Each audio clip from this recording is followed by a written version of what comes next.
Hello everyone. सभी बड़ों को मेरा प्रणाम और छोटों को बहुत ढेर सारा प्यार और बरसात की आप सभी को लोगों को हार्दिक शुभकामनाएं। कम से कम गर्मी तो कम हुई, थोड़ा सा राहत हुई मिली। गर्मी तो कम नहीं हुई, अब तो उमस वाला मौसम स्टार्ट होगा मेरे प्यारे भाइयों बहनों, लेकिन थोड़ी सी राहत मुझे लगता है कि जहाँ लोग यहाँ पे रह रहे होंगे आप लोगों को थोड़ी सी राहत देखने को मिल रही होगी।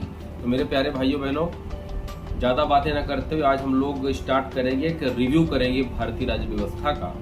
हम आपसे एक रिव्यू करेंगे और उस रिव्यू में एक बार मैं फिर से उन विद्यार्थियों, उन बच्चों को, उन भाइयों बहनों को ये चांस दे रहा हूँ, ये मौका दे रहा हूँ कि एक बार फिर से वो उस कंसेप्ट को समझें और उसके अंदर की जो चीज़ें हैं वो लक्ष्मीकांत और एनसीईआरटी की बुक ले लें। उनसे कंसेप्ट मैं समझा रहा हूँ, फैक्ट वो उन बुक से पढ़ के समझ लें। तो मेरे प्यारे भाइयों बहनों, बहुत अच्छी एनर्जी के साथ, बहुत अच्छे दिन के साथ, बहुत अच्छे समय के साथ हमको एनर्जी में एकदम रहकर आज का ये वीडियो शुरू करना है। तो देर न करते हुए मैं आपसे बात ये करना चाहता हूँ मेरे प्यारे भाइयों बहनों, जैसा कि क्लास फर्स्ट या सेकंड में हमने डिस्कस किया था कि अंग्रेज भारत क्या करने आए थे। कमेंट करिएगा आप लोग उसको।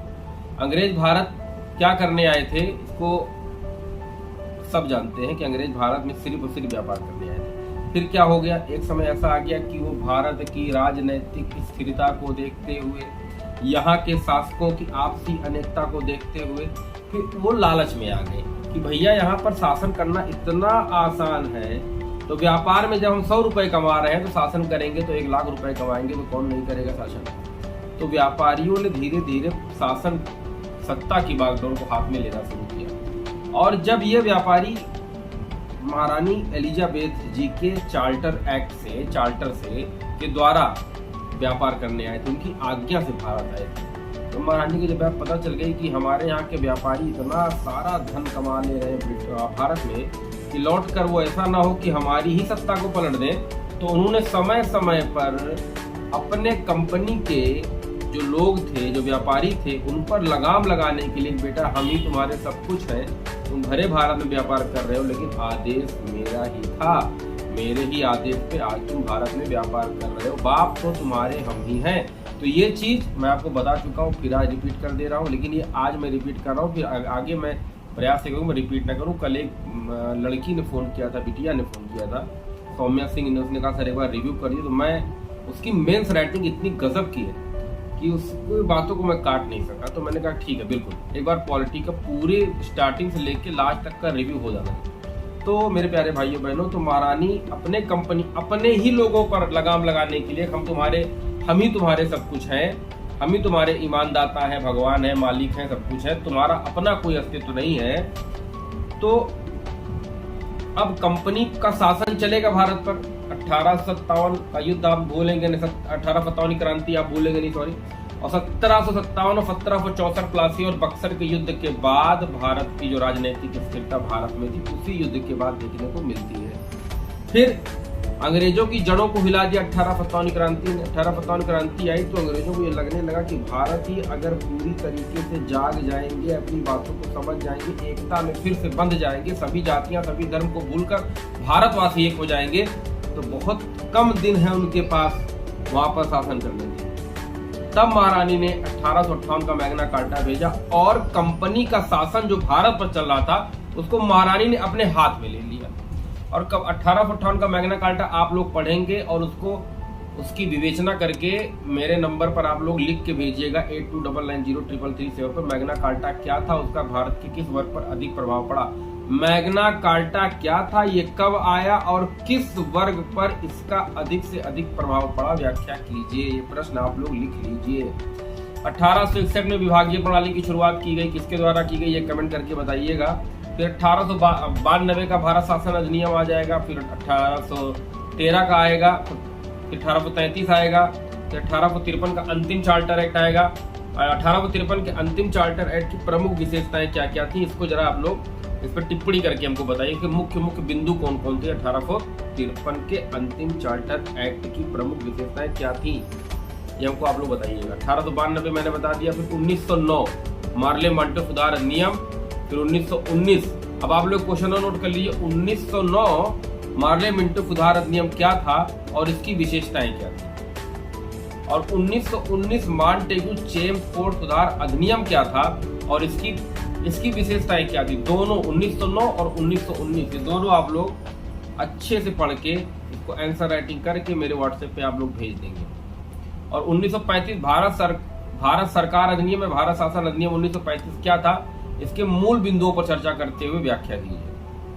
1935 भारत शासन अधिनियम क्या था, इसके मूल बिंदुओं पर चर्चा करते हुए इसकी व्याख्या कीजिए।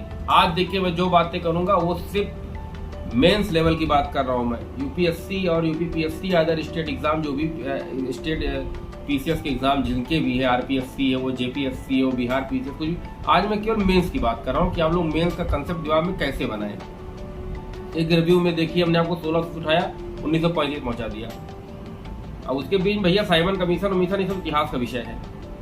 1942, 1946 कैबिनेट मिशन, 1947 में देश आजाद हो गया, ये सब भारतीय आधुनिक भारत का इतिहास जो है उसका विषय है।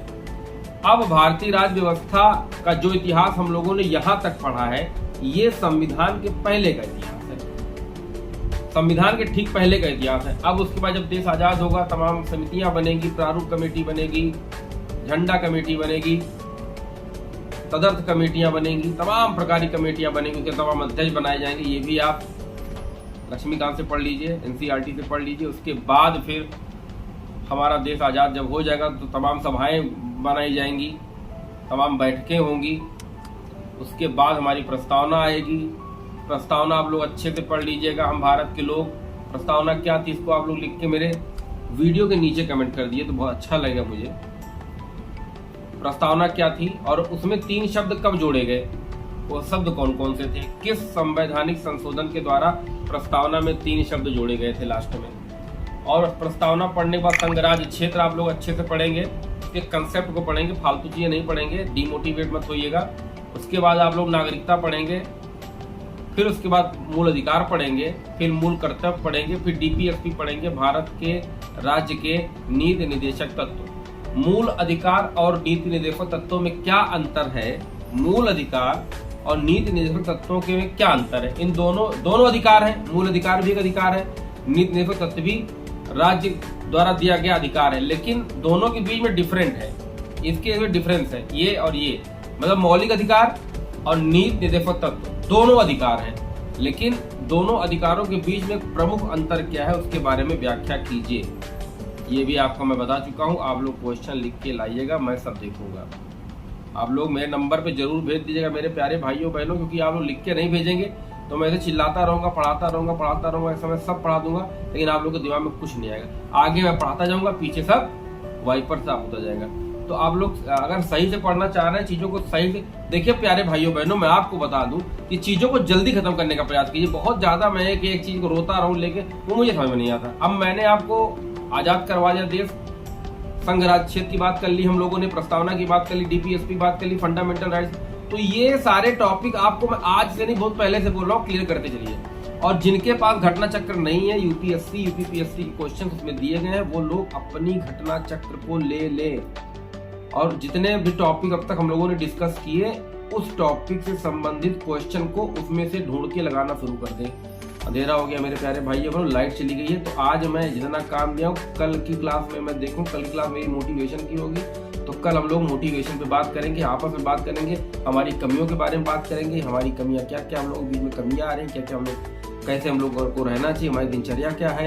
कई बच्चों ने कमेंट करके पूछा भी है, सर आप ऐसे ऐसे कर सकते हैं, कैसे ऐसा करें हम, तो बहुत सारी चीजें मैं कल डिस्कस करूंगा कल के मोटिवेशन अंक में। देखिए आज लाइट चली गई, अंधेरे में भी मैं आपसे बात कर रहा हूँ। तो मेरे प्यारे भाइयों बहनों, आज की जो ये, अब भाई हमको तो पता है नहीं, लाइट तो मैंने अपने हाथ में रखी नहीं, बटन दबा दिया लाइट चली गई, तो ये लाइट आना जाना ये तो लगा रहेगा, लेकिन आप अपनी निरंतरता पर लगे रहिए मेरे प्यारे बच्चों, मेरे प्यारे भाइयों बहनों। और कल के अंक में हम लोग आपस में बात करेंगे, चर्चा करेंगे आपस में, ठीक है। तो अब सभी बड़ों को मेरा प्रणाम और छोटे बच्चों को मेरा प्यार। मैं जो काम मैंने आपको दिया है, जो वर्क मैंने आपको दिया है, आशा करता हूं कि आप लोग उन सारे वर्क को कंप्लीट करके घटना चक्र से सारे क्वेश्चन लगा लीजिए। इसी के साथ आज का ये अंक मैं यही समाप्त कर रहा हूं। जय हिंद, जय भारत।